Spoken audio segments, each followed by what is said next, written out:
Hello everyone, hope everyone is doing great. So tonight I went down to Santa Ana, California and went to one of my favorite theaters there called the Frida Cinema because I wanted to see this movie in the theater. It is called The Babadook. Duke. So anyways, I actually have seen this film before thanks to a really good friend of mine.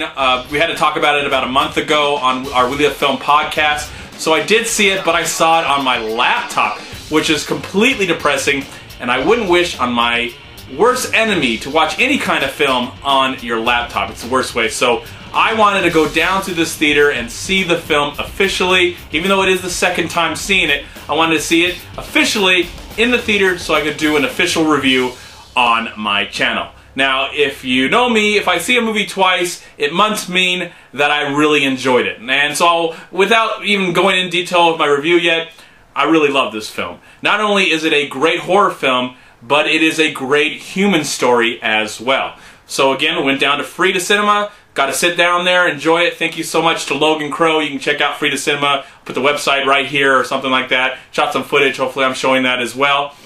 But with this film, it is a horror film, but I think it's a human story as well. And what I like about this movie so much is that there's a major human element to it to get you to care about these characters from the get-go. And of course it's a horror film as well, so it should grab the horror fans and hopefully give them something scary and chilling and something to think about as well. So I'm not going to go much into the plot of this movie. What I'll say is it's an Australian film. I will say it's an Australian film done by a first-time director. Her name is Jennifer Kent, and she's a director that is on my watch list right now.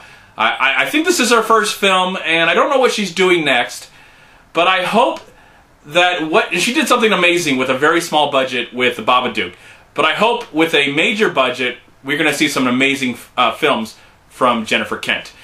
But with this film, let's go into the plot just a little bit. Okay, so the plot revolves around a single mother and her 6-year-old son. And her 6-year-old son's birthday is coming up, but usually they celebrate it with his cousin. But this year, they're really hesitant about celebrating at all because there is a huge tragedy that revolves around his birthday. I'm not going to go into much detail. If you want to find out and go on the plot, I'm not going to spoil it for you here. But leading up to his 7th birthday, strange things start to happen. They get this book that says Mr. Babadook on it. They open it up, they read it, and some crazy, weird, supernatural, crazy things start just to happen with this weird entity called the Babadook. And that's all I'm going to say about the movie. You have to find out or see the film. You probably can go online because I literally think this is the only theater that I know of in Southern California that is actually playing it. Now, there might be some other theaters around the country and around the world that are playing. I hope that they have get a chance and both people have actually seen this film. But I think a majority of probably have seen it online. Hopefully not on their laptop. This is not a movie you watch on your laptop. If you're gonna see this film at home, you gotta get the biggest television or just go and find a theater. And I'm so glad that I found a theater and I finally saw this film so I can give my official review. Again, this is a horror film, but to me what I enjoyed about this film so much, not trying to give away too much, is the human aspect of this movie that helps us as an audience to relate to the story, to care about this young son and her mother because of this horrible tragedy when you find out what happened to the father. Why is he not around? And I liked that. It dealt with some really interesting themes and it really helped us to just give a damn about this story. And when the creepy and scary and haunting things happen, we are totally invested in the characters and we want to see them get out of the situation somehow alive. And that's what's so interesting and fascinating about this film. Now, on a technical level, this film is really interesting. This film is really, I'd say the production value of the movie, for whatever budget, how much this costs, you probably can find it on the internet, is just really creepy and haunting with what it looks like. And as I was watching it, I couldn't help but think, this might have, I wonder if this film was made 20 years ago, if Tim Burton would have made a movie like this. Because that's how it felt. It felt a little bit like Beetlejuice and Edward Scissorhands to me. Just a little bit. Just with its the oddities about it and the way the film looked, the house design, some of the camera angles, when we get to see what this Babadook is. It just reminded me of some of the best films from Tim Burton. I don't know if the filmmakers were inspired by that. I'd be really curious to find out what inspired them to make this movie.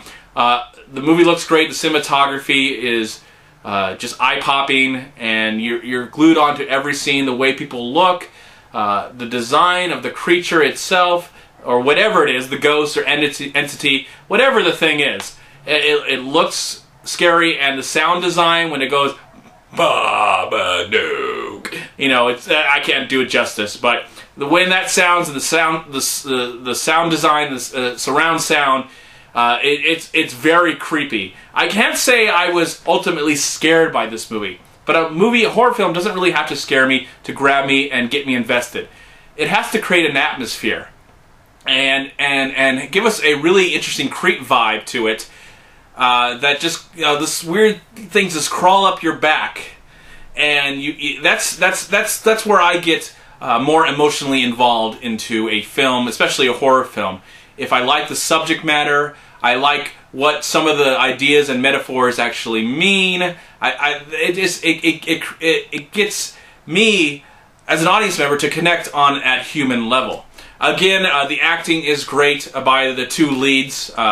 I don't remember who plays the mother in this film, but she was great in the movie. She did a great job. Her name is like Easy Davis. I think I've seen in her some other films. If I didn't mention, this is an Australian film, so all the Australian actors in the movie are great, and I love the accent. I love how that works in the film as well. The kid actor in this movie, some really great child acting in this movie. The kid is just gives you, at first he's a little annoying, and then you get to understand his upbringing, and so you can understand that he's gone completely crazy because he's dealing with a mother that has kind of lost her mind too, and you can understand that as the movie goes along. I like the music in the movie. I think the music adds another layer, another character to the film, and it's a solid film. It's about 90 minutes, and it just flows right by from scene to scene to scene. I might have some complaints about the movie, maybe some other characters that kind of bothered me, some side characters, but you know, a lot of it, if I was complaining about something, it would come off as a nitpick. It's not the greatest horror film ever made, but I can understand if anybody thinks it is. I can definitely understand that anybody thinks it's the greatest horror movie ever made. I think it is one of the great films, the horror films of this year.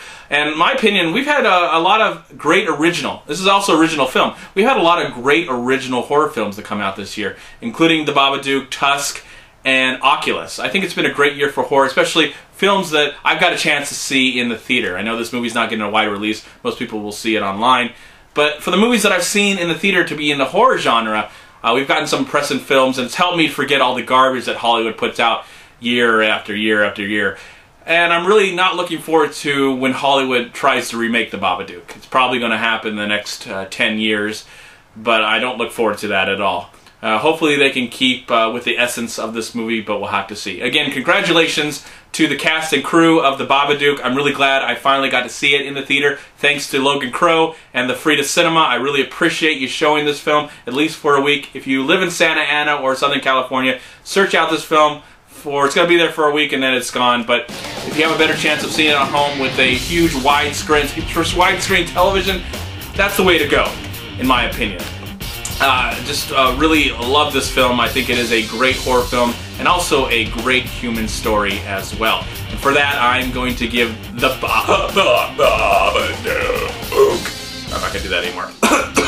I'm going to give the film a solid 3.5 stars out of 4. I'm MovieManCHAD. Please like, comment, subscribe to my channel. I'm also on Twitter. I'm on Facebook, and please go to WeLiveFilm.com and subscribe right here on YouTube to We Live Film. Also go to Long Beach Acting and Film Association right here on Facebook and Twitter. Please also go to MoviePile.com, and if you enjoyed this movie review, please click right here, subscribe to my channel. I'd really appreciate it. In the meantime, what did you think of The Babadook? Put in your comment box below if you liked it, did you enjoy it, did you actually get to see it? Are you looking forward to seeing it? Hope everybody gets to see it who wants to see it. If you're a big horror fan, it's definitely